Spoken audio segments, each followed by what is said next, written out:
Good evening and welcome to another edition of Inside the FLX. I'm Josh Durso, and as always, we are coming to you from the FingerLakes1.com studio in downtown Seneca Falls. Geneva City Supervisor and Executive Director of the YMCA, Charlie Evangelista, is our guest today. He is here to talk about a whole bunch of local, regional topics, some political, some non-political. Charlie, how are you? I'm doing great. Josh, thanks for having me once again. Absolutely. So everyone, you've been on this show before, you've talked to us before, so we're going to skip all of the introductory stuff and talk to us a little bit about what some of the things that are going on up at the YMCA in Geneva. Okay. Well, these are really busy times for the Y, right, because it's the time of the year where people start to think about exercising and doing things inside. So from the business point of view, things are happening and membership is not only steady but growing. But I think where the Y is trending, the direction the Y wants to go, is more than just health and fitness. Not that that's not a component of the Y. The Y's been around since 1862. It's the oldest nonprofit in the city of Geneva. And, you know, for all those years, the Y has been a community asset. It's a charity. But even in the last few years, we've made a real concerted effort, the board has, in strategically planning to be that cause-driven organization. Mm-hmm. So within the last year, we've had several partnerships with the Geneva City School District, with a couple of foundations. We've received some sizable grants, all of them with the mindset that we're going to serve the needs of our community. This is the third year of our School to Pool initiative, where we have students that come from West Street School, and they come right during the school day, and they receive swimming lessons. You know, one of the things that drove that was, you know, we're on the foot of Seneca Lake, and we were seeing, you know, older kids come to the Y and have no idea how to swim. So we instituted this program a couple years ago. We received the funding, and it's not just something where it's a free time or that we're giving lessons. We really are making the case that the Y at this point is saving lives, because a lot of kids, they go out on their own, they don't know how to swim, and that's when accidents happen. The other significant partnership that we've had and program is childhood obesity is the number one health issue probably within the Finger Lakes, and we started to think a little bit about, you know, how can we reach not the athletes, and I know that you guys are great as far as covering basketball and sports, and you guys do a great job, but for a lot of kids, they don't play sports, and their health is not really, and their exercise program is really not where it should be.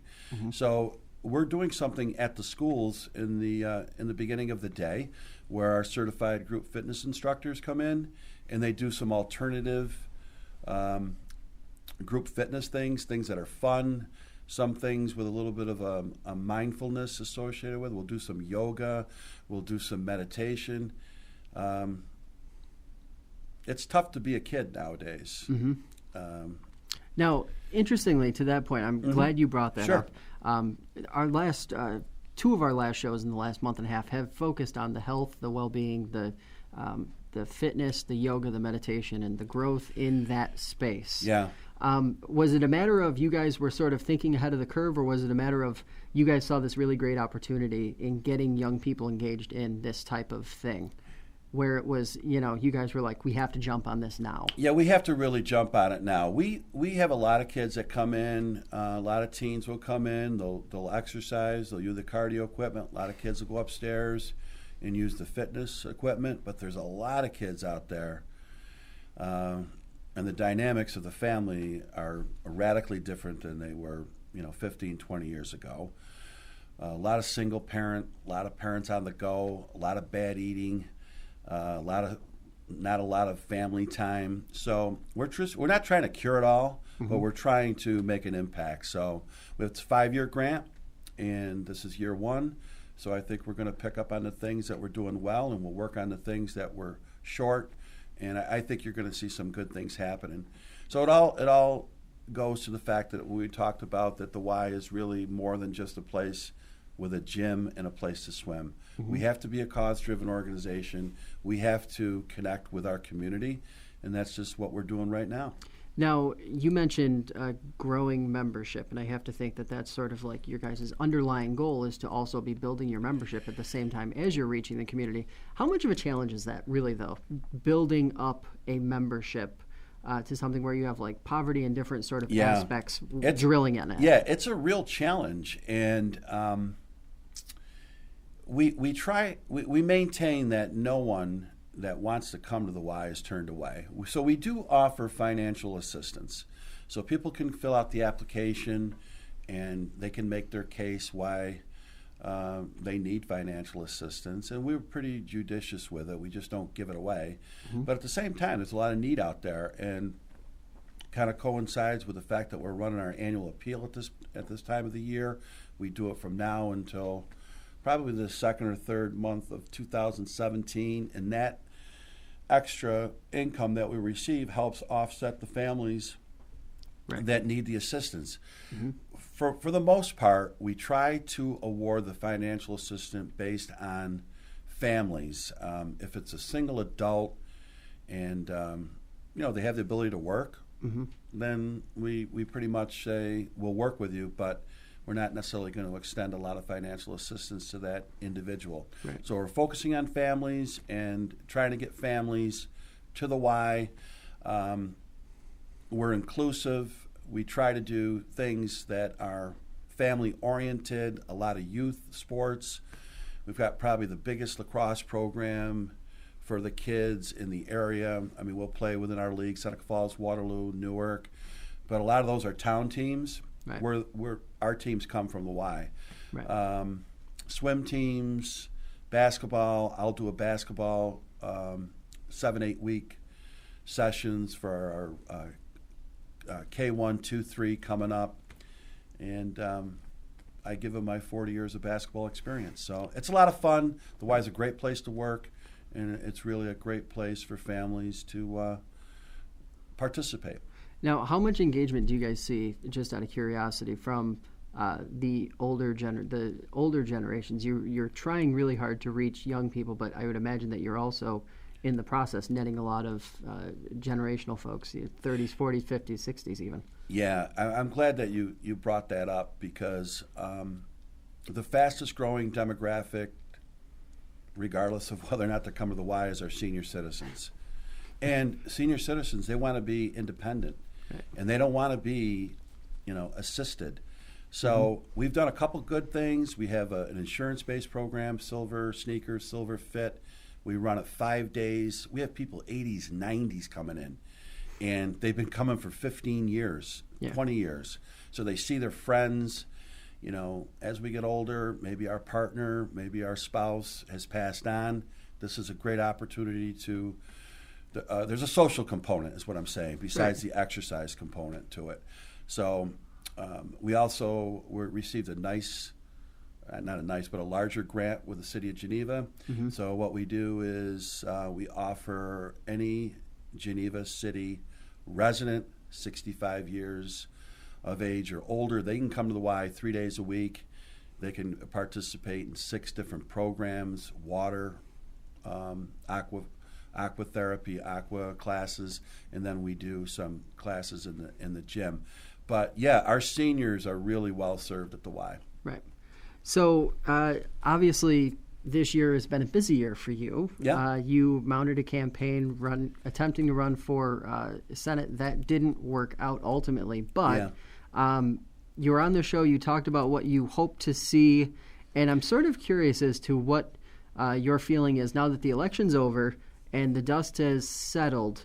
Do you have any particular expectations for how the 54th District will fare over the next 2 years? Any sort of lingering disappointments in how things played out? Was I personally disappointed? Yes. When I got the news that lawyers in Albany that were controlled by the Republican Senate committee were challenging my signatures, I was really devastated about it. It cost me 2 or 3 trips down to Albany and a couple of $1,000 that I never was ever going to be able to recoup. But outside of that, I really saw what I had projected and thought is that I had originally campaigned that Albany, there's a disconnect between upstate and downstate and what's happening in Albany. And that whole experience just really galvanized and just really cemented it for me. I definitely was disappointed with the whole process. And when I went down there, because the whole thing is, we had a very small group of people that went out with the voting list, and some really great people here in Seneca Falls, Waterloo. Cindy Lorenzetti, not to name drop, did a fantastic job. Her family. We really went out and were very conscientious of the names and what was in the what was on the voting records.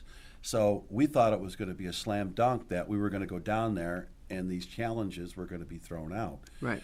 But people don't realize is if there is one T that's not crossed or an I not dotted, or someone puts Mary versus Molly, they throw that signatures. And I was light, so the lesson learned. And I while I'm disappointed, I'm not going to be not disengaged from the process. I'm still going to be connected, and I'm still going to fight for good government, whether it's in my position as Ontario County Supervisor or whether I try to make a run in 14 months. But the one thing that I learned, you learn some hard lessons, is that you can't go in there. You have to go in there with so many more signatures than 1,000 because you have to really just project the fact that this is going to be a challenge. As far as what I hope for the 54th, I hope our interests are really represented. I know that sounds simplistic and maybe stating the obvious, but there's, regardless of whether it's Republican or Democrat, the big difference is between downstate and upstate. What we believe, what our thoughts are, what we need in this area are much different than downstate. And I'm just hoping that the representative that has been elected is not beholden to the downstate interests, because she certainly took an awful lot of money from them, and I hope that she represents our area with integrity and with responsiveness. And I serve with Pam on the Board of Supervisors in Canandaigua, and I won't be adverse to telling her, what really needs to be done here on issues. You take the $15 minimum wage, which, am I a progressive Democrat? Yes. Does it make sense here in upstate New York? Absolutely not. Yeah. As a struggling nonprofit with 75% of my employees being paid, they're kids, they're young people, they're either lifeguards or childcare. And when we go from $9 to $970, it's a $17,000 impact on a very tight, error-free budget. Right. So we have to adjust for that. I have to increase my rates to my membership. I might not necessarily be able to give financial assistance to the families. That's just one issue. Right. I hope the environmental aspects you cover very, very well. What's happening with the Seneca Meadows landfill. We're doing our own thing in Ontario County. My own personal opinion is this area has taken its fair share, over our fair share, and we need to start to transition out of this landfilling. For those who maybe haven't been paying really close attention to the Ontario County landfill story or the stories surrounding the Ontario County landfill, give us a little update on where things stand, what the Ontario County Board of Supervisors has sort of on its plate right now regarding the landfill, and what you expect to see over the next 3, 4, 5 months. Well, every county has been mandated by New York State to come up with a solid waste master plan. That solid waste master plan guides you and guides our county going forward. There's probably, 10 counties that have a landfill in it. And of course, Ontario's unique in the fact that we do have a landfill, but the solid waste master plan, really is talking about what's going to happen in the future and how we can get away from, throwing things out and really coming up with a plan that in, 2017, 2028, so probably in about 9-10 years, we're going to be out of the landfill business. We're going to close it. There's no more. But what do we say to our residents that have been used to just saying, geez, I don't like it, I'll throw it out? We have to change the mindset. We have to work with municipalities that have a lot of green initiatives. One of the big things that we have in our solid waste master plan is that the money that we receive as part of the permit, we are doing a program where towns and villages can submit their own green initiatives. And the biggest thing is with program is, great programs, no money to run them. We're going to extend money and give programs to Honeyoy and Canadice and Victor and Geneva money so that they can run these programs and start to divert, reuse, recycle. And I think really the one thing in Seneca County that's missing is a solid waste master plan. Because if there was something that was on the table, that was done, submitted to the state, agreed by the state, blessed by the DEC, you wouldn't necessarily have all these sort of... You'd remove the uncertainty, the way it sounds. That's what I'm saying. That's saying it succinctly, yes. Now, one of the other environmental issues that have taken center stage in Geneva is the entire... and I'm not even sure it's exclusively environmental, but the lakefront sale of the property along 5 and 20. You represent the city of Geneva. Talk to us a little bit about just how that has sort of played out, what your concerns have been or what your concerns are with the sale of that property, if you have any. I have an opinion. I represent the city at the county level. Right. I have an opinion on it, and I think the biggest takeaway for me and a lot of other people is that people don't necessarily know what the issue is. They kind of think they know, number one, what the area is, number one, what the implications are, and number two, whether or not that property is even in the comprehensive plan at the lakefront, which it's not. So the city really didn't do a good job of saying, this is what the issue is, here's the benefits, here's the negatives. And when a municipality or any government, local, national, state, doesn't matter, when there's a failure to really be explicit and give people enough time to understand what's going on, you're wide open for not only criticism, but for people to vote in a way that's not necessarily pertinent to the issue. My own opinion is, getting back to the issue, is that this is an area that's not close to the lakefront. There is an area of land that is between the roadside where the property that we're talking about is going to be sold.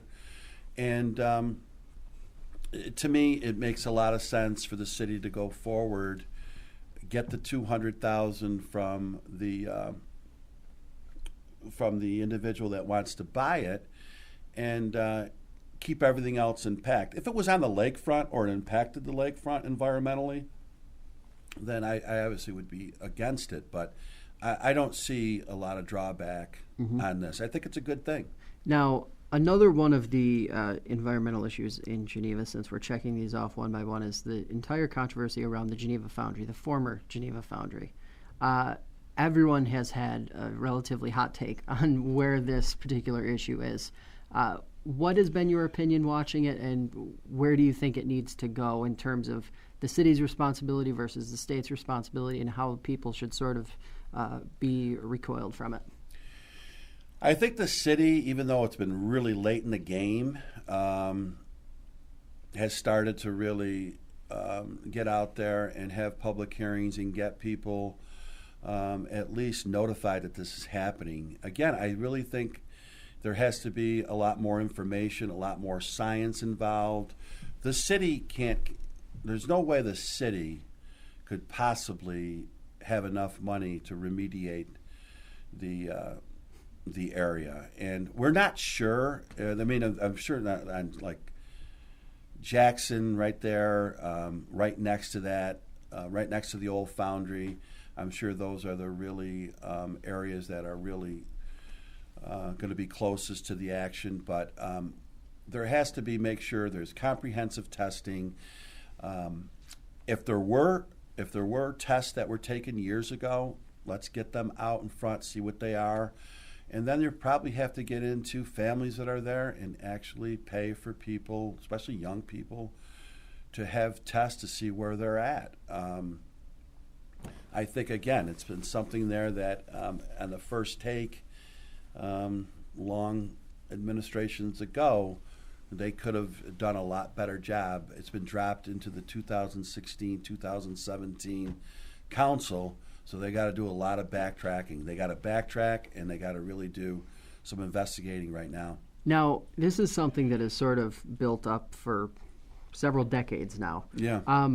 What is, sorry, I mean, I'm sure throughout your time on the Ontario County Board, you've had an issue or two or maybe a dozen where it hasn't been your board's doing, but something has come up from it. So what is the best approach for a board or for a council to sort of take in dealing with those issues?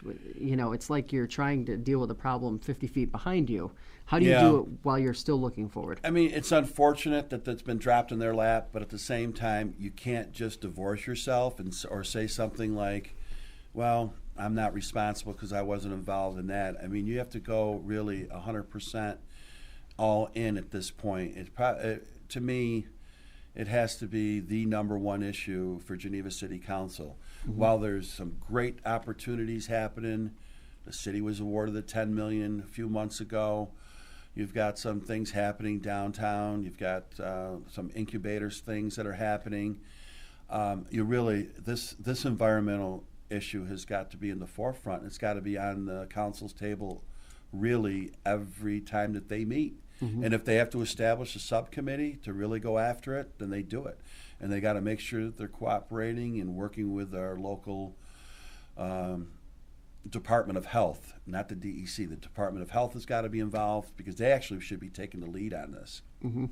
Now, this week, relatively recent breaking news, Hobart and William Smith students orchestrated a walkout. They would like to see the campus become a sanctuary campus to sort of protect from what they deem as possible problems that will arise under the Trump administration. What was your take when you saw the news and seeing this sort of movement in motion? Obviously, the Trump election kind of puts everyone on their heels because it wasn't something anyone really expected, I think, and that was kind of the underlying problem here. What's been your take watching that sort of play out in Geneva specifically? Well, it's great that the students are conscientious and that they're involved and they're understanding and reading what's potentially, and the op word is potentially, happening on the national scene. And I think it's a reflection of really across this country of Trump really upsetting the election. With that said, I was obviously disappointed, and frankly scared based on the rhetoric and the campaign that Trump had waged. He campaigned on pretty divisive themes, and mm-hmm. I think there's an element right now out there as a reaction to the students over at HWS to do something about it. But I think as time has gone, at least me personally, I'm very guarded on what is going to happen. But at the same time, our country is resilient. Mm-hmm. The way that we're structured is built for an individual or a trend to essentially see there's always a counterbalance in here. And I think that Trump has, in fact, since the election, has backtracked on a lot of different things. As a matter of fact, there's not a day goes by that he hasn't contradicted himself from either when he was campaigning or, for that matter, last week. So I think I'm glad that the students are involved, but let's wait and see policy-wise until he gets in there, what's going to happen. Again, I'm not enamored with Trump being president. I think there's a lot of people that aren't. But at the same time, I think you have to let him and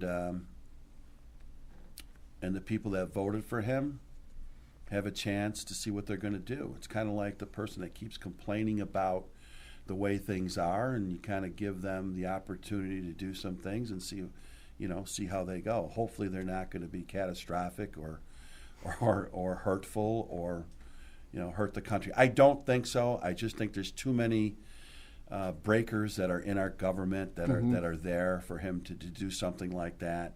Right. I mean, this is a guy that really 10 years ago was a Democrat. This is a guy that used to give money to the Clinton campaigns. So I'm not sure if anybody knows who Donald Trump is. It's a mystery. If anybody knows who he is, then they're a better person than most of us. Because I don't think he really knows. Right. Now, before we get you out of here, what if you were to sort of handpick a few key items to sort of watch over the next 12 months on the Ontario County Board of Supervisors, what would they be? I really think that the budget is going to be. I mean, we just passed it. It was a penny increase. So, since I've been there 21 years, we've been fortunate enough that our tax rate has remained essentially flat. But at the same time, what parallels that is that the state mandates have gone from maybe, it used to be like 50-50. So right now we're at 90% of our budget goes to the state, so for programs. So I think the county has done a very good job of picking up all the low fruit. They've cut where they could have done so. They've privatized the home health agency. We received money from Eastview Mall, which is great. But these are going to be really tough times, to the point where you're probably all local governments are either going to have to surpass the tax cap get right into the bone when it comes to cuts. So it's happened in Seneca, Ontario. It's really going to happen. Hopefully our state representatives get the message that the biggest and most important thing is Medicaid, and they got to get after it. They got to stop even saying that we're going to keep it flat. They got to reduce it, because that's the big elephant in the room for all our counties. Right. Well, we really appreciate you taking the time to talk to us, and I'm sure we'll be having you back in the future. You can have me back anytime, Josh. I love coming here, and I love what you're doing here for this show and what you're doing for the public. It's great. Awesome. Appreciate Thank you, Charlie. it. Thank you. That's going to do it for us today. As a programming note to our listeners, we'll have former Geneva City Councilwoman Jackie Augustine on the podcast, as well as organizers from the Port 100 co-work venture in Geneva. Stay tuned for specific dates, but both of those conversations will be taking place within the month. Inside the FLX airs Sundays at 7 p.m. on Time Warner Cable Channel 12. And, of course, the podcast is always available on iTunes, Stitcher, and the FingerLakes1.com app. For Charlie Evangelista, I'm Josh Durso, inviting everyone to join us again next time on Inside the FLX.